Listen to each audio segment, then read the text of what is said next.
Bago ang rally sa People Power Monument, nagsimba muna sa EDSA Shrine ng ilang politiko. Nagyakapan sina Senador Kiko Pangilinan at Risa Hontiveros.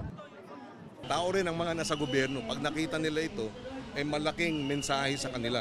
Kaya dapat lang suportahan ang mga pagkilos na ganito. Kailangan tuloy-tuloy itong panawagang managot, and therefore we support these mobilizations.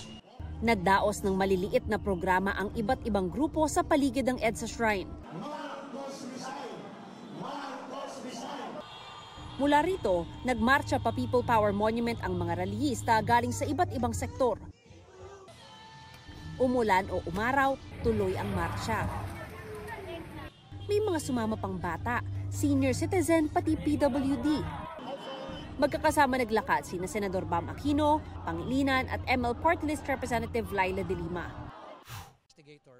Nasa EDSA rin si Baguio City Mayor at Independent Commission for Infrastructure Special Advisor Benjamin Magalong. Aniya, bagamat walang deadline na ibinigay si Pangulong Marcos, may self-imposed deadline ng ICI. In the next 2 weeks, kailangan may produce kami talaga ng mga resulta. Dapat meron kaming mga kasuhan na. May listahan na rin daw ng mga ipatatawag ang ICI. Meron mga ipapatawag. Nasa ICI yon, desisyon ng ICI.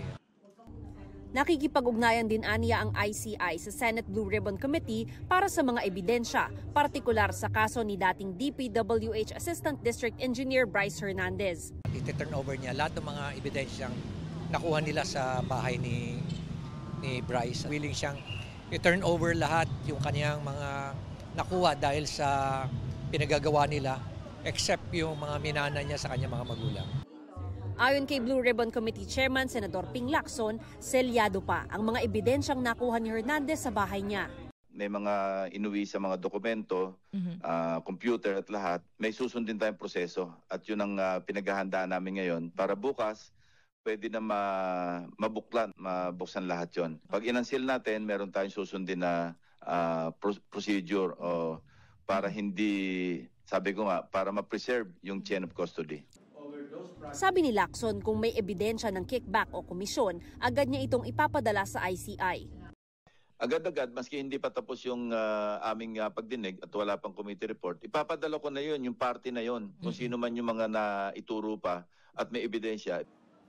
Sabi naman ni Public Works Secretary Vince Dizon, kahit hindi siya dumalo sa rally, suportado niya ang panawagang accountability sa flood control projects. Aminado si Dizon na malamang makita rin sa ibang probinsya ang gaya ng modus ng pangungurakot sa Bulacan.